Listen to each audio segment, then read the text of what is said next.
हम लोग कौन सा प्रैक्टिकल करने जा रहे हैं? उत्तल लेंस की सहायता से उत्तल दर्पण की फोकस दूरी ज्ञात करना, है ना। उत्तल लेंस की सहायता से उत्तल दर्पण की फोकस दूरी ज्ञात करने के लिए जो आवश्यक उपकरण हैं, मतलब कौन कौन से लगेंगे, वो पहले हम लोग यहाँ पर जान लेंगे। हमको एक लगेगी प्रकाशीय बेंच, तो ये हमारे पास जो ये रखी हुई है इसको कहते हैं प्रकाशीय बेंच। हमको चाहिए एक उत्तल लेंस, तो ये आपके सामने उत्तल लेंस है। हमको चाहिए एक उत्तल दर्पण जिसकी फोकस दूरी निकालना है, ये उत्तल दर्पण। दर्पण में एक भाग पर पेंट की कलाई होती है और परावर्तक तल उभरा हुआ होता है, तो ये उत्तल दर्पण है ना। और हमको चाहिए एक वस्तु पिन और एक चाहिए प्रतिबिंब पिन। वो आपकी क्या है? वस्तु पिन, और ये है प्रतिबिंब पिन। ठीक है, मतलब दो पिनों की हमें आवश्यकता रहेगी। ये हमारी आवश्यक सामग्री हो गई। अब उत्तल लेंस की सहायता से हम लोग उत्तल दर्पण की फोकस दूरी ज्ञात करने के लिए करते क्या है, एक एक बात को आप लोग यहाँ पर समझिएगा। अभी आप लोग खुद करेंगे, है ना, पहले हम समझाएंगे आपको। देखिए, हम सभी लोग क्या करते हैं, सबसे पहले उत्तल लेंस को क्या करते हैं, किसी पॉइंट पर हम फिक्स कर लेते हैं। उत्तल लेंस की फोकस दूरी आप इसके कवर पर भी दे सकते हैं, करीब करीब 15 सेंटीमीटर लिखी हुई है। और आप ज्ञात भी कर सकते हैं। कैसे ज्ञात कर सकते हैं? जैसे वो विंडो है तो उसकी फोकस दूरी निकालना है, तो विंडो का जहां स्पष्ट प्रतिबिंब बनेगा, ये दूरी आप माप लीजिएगा, क्योंकि दूर स्थित अनंत पर स्थित वस्तु का प्रतिबिंब कहां पर बनता है? फोकस पर ही तो बनता है। तो यहां से यहां तक की जो दूरी हो जाएगी, क्या हो जाएगी? उत्तल लेंस की फोकस दूरी। ये लगभग आप ऐसे भी माप सकते हैं, एक तरीका है। बाकी इसकी फोकस दूरी लगभग 15 सेंटीमीटर है। ठीक है, तो उत्तल लेंस द्वारा जो प्रतिबिंब बनता है वो 5 स्थितियों में वास्तविक और उल्टा बनता है। अगर वस्तु को हम उत्तल लेंस की फोकस और प्रकाशिक केंद्र के बीच रखेंगे तो प्रतिबिंब कैसा बनेगा? आभासी, सीधा और वस्तु, है ना। तो आभासी प्रतिबिंब को क्या पर्दे पर प्राप्त कर सकते हैं? नहीं, तो वो हमें दिखेगा भी नहीं। तो इस वस्तु पिन का प्रतिबिंब देखने के लिए हमें वस्तु पिन को कहां पर रखना होगा? इसकी फोकस दूरी से अधिक दूरी पर रखना होगा, तब जाकर के इसका वास्तविक और उल्टा प्रतिबिंब प्राप्त होगा कि नहीं होगा। तो हम सभी लोग क्या करेंगे, इस वस्तु पिन को इसकी फोकस दूरी से अधिक दूरी पर रखेंगे। ठीक, तो चलिए हम रखते हैं, है ना। यहां पर हमारी क्या है? वस्तु पिन है। ठीक, ये 44 पर है ना, और इसकी फोकस दूरी कितनी है? 15। तो 15 से अधिक दूरी पर कहीं पर भी रख दीजिए। तो 15 से अधिक दूरी पर हम एक काम करते हैं, इसको रख देते हैं करीब करीब मान लीजिए 18 सेंटीमीटर की दूरी पर। ऐसे हमने रख दिया। ठीक, इस वस्तु पिन को हमने रख दिया। अब इस वस्तु पिन का जो प्रतिबिंब बनेगा वो वास्तविक और उल्टा बनेगा, और इस वास्तविक उल्टे प्रतिबिंब को हम कहां देखेंगे? उधर से देखेंगे। देखिए, हम देखने जा रहे हैं, आप लोग देखिएगा, अभी आप लोगों को भी दिखाएंगे। ठीक है, देखिए भाई, ये हमने प्रतिबिंब पिन ले लिया है, इसको यहां पर लगा लेंगे हम लोग। ठीक, इस प्रतिबिंब पिन की मदद से हम सभी लोग क्या करेंगे? इसका प्रतिबिंब देखेंगे। लंबन की स्थिति न होने पाए, देखिए ध्यान से,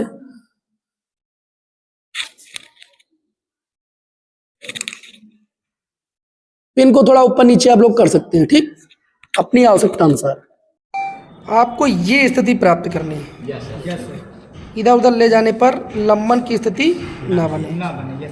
उधर वाली जो नोक है वो इधर वाली नोक से मिल रही, उस वस्तु पिन का वास्तविक और उल्टा प्रतिबिंब इधर हमें मिलेगा। वो उल्टा ऐसे बनेगा, उसकी नोक को इसकी नोक से मिलाना है, और लंबन की स्थिति नहीं होनी चाहिए, मतलब आंख को इधर उधर ले जाए तो वो पिन इसको छोड़नी नहीं चाहिए। देखिए, आप लोगों को क्या दिख रहा है? ऐसा देखिए, जल्दी एक एक करके देखिए, क्या इसका उल्टा प्रतिबिंब उधर बन रहा है? पहले ये बताइए, बन रहा है ना? इसकी नोक उसकी नोक से मिल रही है। ठीक, अब चलिए आगे आप लोगों को हम बताते हैं आगे क्या करना है। ठीक, इसके बाद आपको क्या करना है? एक उत्तल दर्पण लेना है। आप सभी लोग पहले समझिएगा, फिर आप लोग अभी खुद कीजिएगा, है ना। दूसरे उत्तल लेंस को भी आप ले सकते हैं। अब ये हमारे पास क्या है? उत्तल दर्पण। इसकी फोकस दूरी हमें निकालनी है ना। इसकी फोकस दूरी हमें निकालनी, पहले इसको थोड़ा सफा कर देते हैं। इसकी फोकस दूरी निकालनी है, तो जिस उत्तल दर्पण की फोकस दूरी निकालनी रहती है उसको क्या करते हैं? हम इस प्रतिबिंब पिन और इस उत्तल लेंस के बीच में रख देते हैं। इसके बीच में इधर से लगेगा। ठीक, अब हम लोग क्या करेंगे? इस प्रतिबिंब पिन को हटा लेंगे। ठीक, अब उत्तल दर्पण क्या करता है? प्रकाश किरणों को परावर्तित करता है। जैसा प्रतिबिंब अभी इधर हम प्राप्त कर रहे थे वैसा प्रतिबिंब हम उधर से देखेंगे, और हमको प्राप्त होना चाहिए, क्योंकि इधर जो किरणें आएंगी वो वैसे रिफ्लेक्ट होंगी, वापस होंगी। चलिए देखते हैं, उधर से बिल्कुल वैसा ही प्रतिबिंब हम लोग प्राप्त करेंगे। देखिए,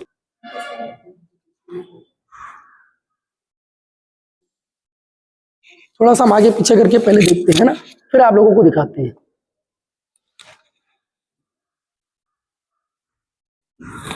आप लोग भी देखिएगा। अभी अब कोई विद्यार्थी आकर के यहाँ पर देखेगा, देखिए हमने एक स्थिति प्राप्त की है, बिल्कुल वही स्थिति जो अभी हमको मिली थी। उधर से पिन बन रही है, बन रही कि नहीं बन रही? अब हम लोग ये मतलब प्रैक्टिकल पूर्ण कर चुके हैं, हम लोग भरने जा रहे हैं क्या भाई, प्रेक्षक सारणी को भरने जा रहे हैं और फोकस दूरी हम ज्ञात करने जा रहे हैं। देखिए ये हमारी जो थी वो क्या थी, प्रतिबिंब की स्थिति, प्रतिबिंब पिन की स्थिति थी, ये दर्पण की स्थिति है, ये लेंस की स्थिति है और ये वस्तु की स्थिति है। सारणी में अगर हम लोग देखें यहाँ पर तो सबसे पहले वस्तु पिन की स्थिति, तो वस्तु पिन की स्थिति हमारी कितनी दूरी पर है, आप देखिए 18 सेंटीमीटर। तो यहाँ पर हम लिख देंगे 18 सेंटीमीटर, कितना लिख देंगे भाई। उसके बाद उत्तल लेंस की स्थिति, तो उत्तल लेंस की स्थिति आप यहाँ पर देख सकते हैं कितनी भाई, 44 सेंटीमीटर। तो यहाँ पर लिख देंगे भाई हम लोग, कोई पेन अच्छा सा दीजिए भाई, चलने वाला है, चल नहीं रहा है, 44 सेंटीमीटर। ठीक, उसके बाद हमको चाहिए उत्तल दर्पण की स्थिति। उत्तल दर्पण की स्थिति कहां पर है भाई, 55। तो यहां पर लिख देंगे भाई 55। ठीक, ये प्रेक्षण आपको कम से कम 3 बार करना और मध्यमान निकालना, लेकिन हम एक ही बार में आपको निकाल के दिखा रहे हैं। ठीक है, उसके बाद देखिए प्रतिबिंब पिन की स्थिति, तो प्रतिबिंब पिन की स्थिति हमको कितनी देखने को मिल रही है, 88 या 88 दशमलव कुछ मिल रहा है, लेकिन फिर भी हम 88 लिखे दे रहे हैं। ठीक, वक्रता त्रिज्या अगर हमको चाहिए तो ए से बी को घटाना पड़ेगा। ए की स्थिति क्या है, उत्तल दर्पण की स्थिति, और बी क्या है 88। तो आप क्या करेंगे, ए से बी को घटाएंगे, कितना आएगा बताइए, करीब करीब 33 आ जाएगा, है ना। दोनों का अंतर, ये जो माइनस का चिन्ह है ये वाला चिन्ह, मतलब बड़ी वैल्यू से छोटी वैल्यू को घटाना है, तो ये आ जाएगा आपका 33। ठीक, अब माध्य वक्रता त्रिज्या इसी तरीके से आप देखिए, एक बार आ चुकी, फिर दूसरा परीक्षण करेंगे, तीसरा करेंगे और तीनों को जोड़ करके बटे 3 करेंगे, तो आपको क्या आ जाएगा, माध्य वक्रता त्रिज्या की स्थिति आ जाएगी। ठीक, और जैसे ही वक्रता त्रिज्या आपको प्राप्त हो जाएगा, जैसे मान लीजिए हमको वक्रता त्रिज्या मिल चुकी है, पहले परीक्षण में कितनी मिल चुकी है, 33 सेंटीमीटर। तो फोकस दूरी क्या होती है भाई, फोकस दूरी बराबर होता है r/2, ये तो होता है ना। तो यहां से जब हम फोकस दूरी निकालेंगे तो 33 बटे कितना हो जाएगा, 2।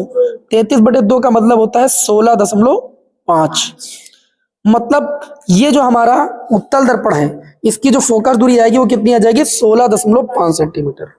बात समझ नहीं? अब आपको हमने कहा ना, हमने एक परीक्षण किया, आप इसी तरीके से दूरी को इधर उधर, लेंस की स्थिति को इधर उधर थोड़ा करेंगे, अलग अलग निकालेंगे। ठीक है, चलिए अब आप लोग प्रैक्टिकल कीजिए। समझ में आ गया कैसे फोकस दूरी निकालनी? चलिए।